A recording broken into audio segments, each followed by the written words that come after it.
अस्सलाम वालेकुम guys, welcome to my YouTube channel. This is Asfiya Rasheed. आज की जो वीडियो है वो बहुत लंबी होने वाली है क्योंकि इसमें हम पार्ट 5 कवर करेंगे मॉड्यूल 1 का, जिसमें हम स्टक्सनेट के बारे में पढ़ेंगे। अब स्टक्सनेट क्या है ये सब हम लेसन में ही पढ़ेंगे। Let's go to the lesson क्योंकि आज की वीडियो ऑलरेडी काफ़ी लंबी है। So let's start our last part of module 1। इसके बाद हमारा मॉड्यूल 1 इंशाल्लाह कंप्लीट हो जाएगा, पार्ट 5, जिसमें हम पढ़ेंगे साइबर वॉरफेयर। तो साइबर वॉरफेयर बेसिकली होते क्या हैं? ऐसे सेट ऑफ एक्शंस जो कोई ऑर्गेनाइजेशन या कोई कंट्री ले टू कॉज डैमेज और disturb services such as shutting down a power grid, यानी कि उनकी इलेक्ट्रिसिटी लाइंस को कम्प्लीटली बंद कर दे। उन सेट ऑफ एक्शंस को बेसिकली हम साइबर वॉरफेयर के नाम से जानते हैं। अब हम एक बड़े काम की चीज़ पढ़ने जा रहे हैं, स्टक्सनेट।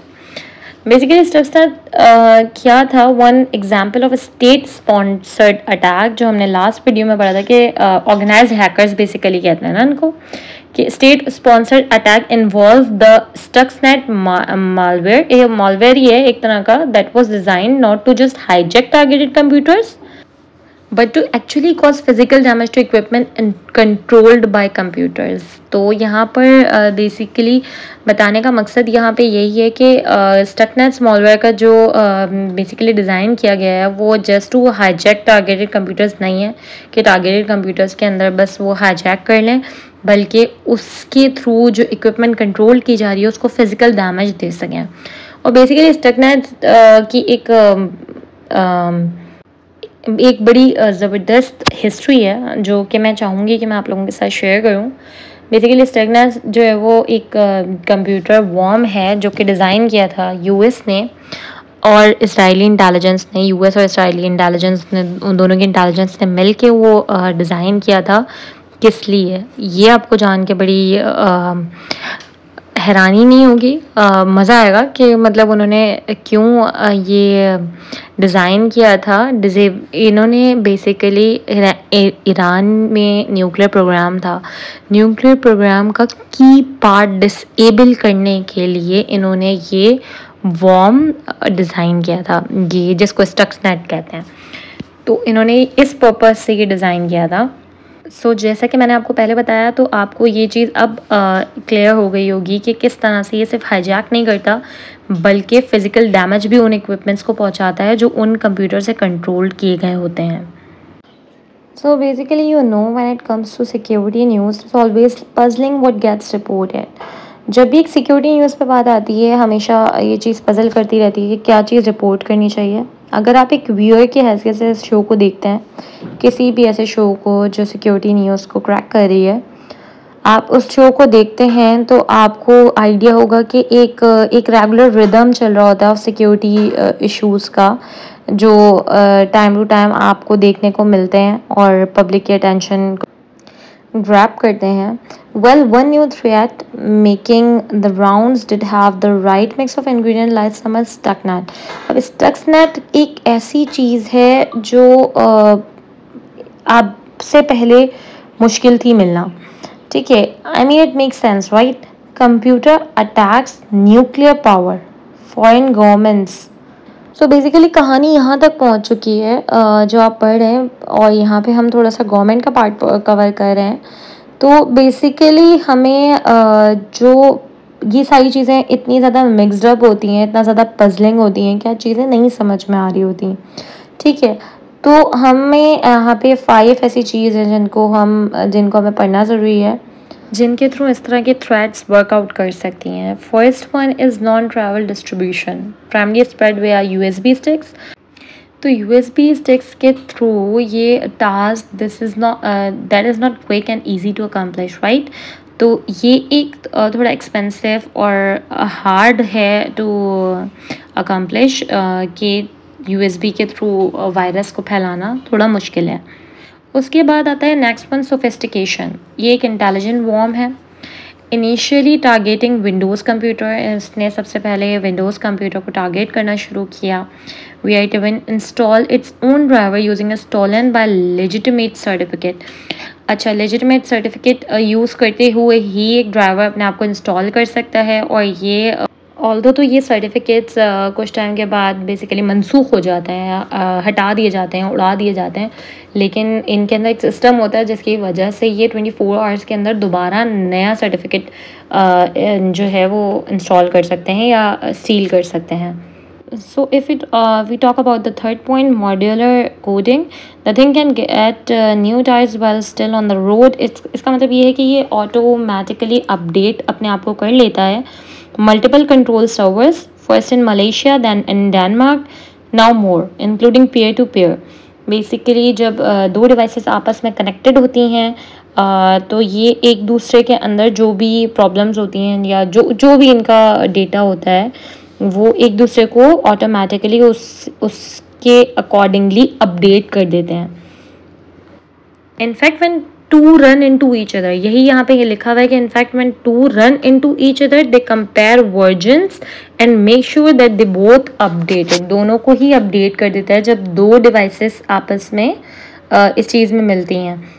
आपको नहीं पता कि आप जिस सामने वाली डिवाइस से पेयर कर रहे हैं या आप जिस सामने वाली डिवाइस से कनेक्टेड हैं वो आपको किस तरह की प्रॉब्लम क्रिएट करके दे सकती है, या वो आफ्टर डिस्कनेक्टिंग भी आपकी डिवाइस से अपडेट रह सकती है.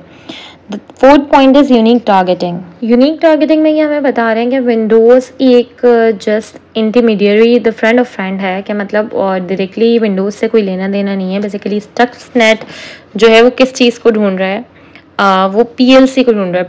PLC वो क्या है, प्रोग्रामेबल लॉजिक कंट्रोलर, जो कि बेसिकली कंप्यूटर को कंट्रोल कर रहा होता है.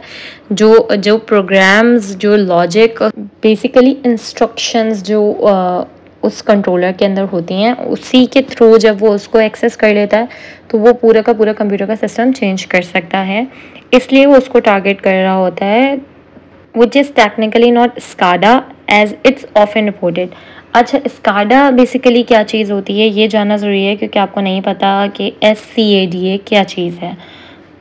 So SCADA stands for supervisory control and data acquisition.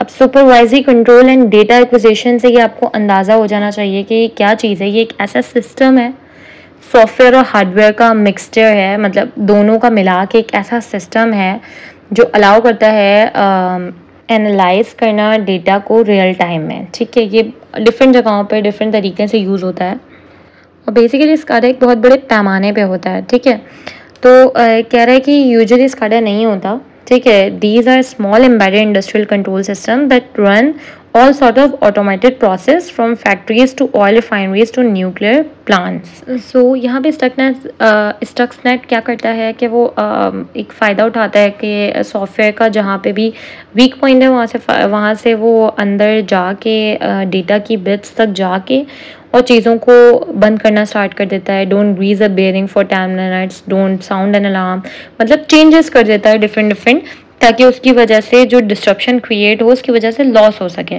This is really unique knowledge, respectable coding skills that employ a higher level of patience of good funding resources. तो ये इस तरह की कोडिंग स्किल्स ऑब्वियसली बहुत अच्छे fund के साथ ही की जा सकती हैं. जैसा कि मैंने आपको फर्स्ट एग्जांपल में या फर्स्ट आप समझ लें जो स्टक्सनेट की जो मेन जहाँ से इजाद है, आपको उसी से अंदाज़ा हो गया हो कि इसके अंदर कितनी ज़्यादा फंडिंग की नीड होती है.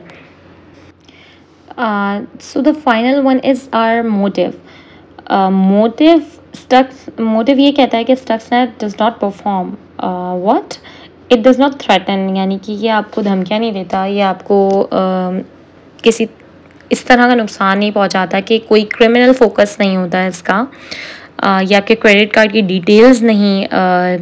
डिटेल्स तक नहीं जाता. बल्कि क्या करता है ये, इससे भी बहुत आगे की चीज़ करता है. ये जो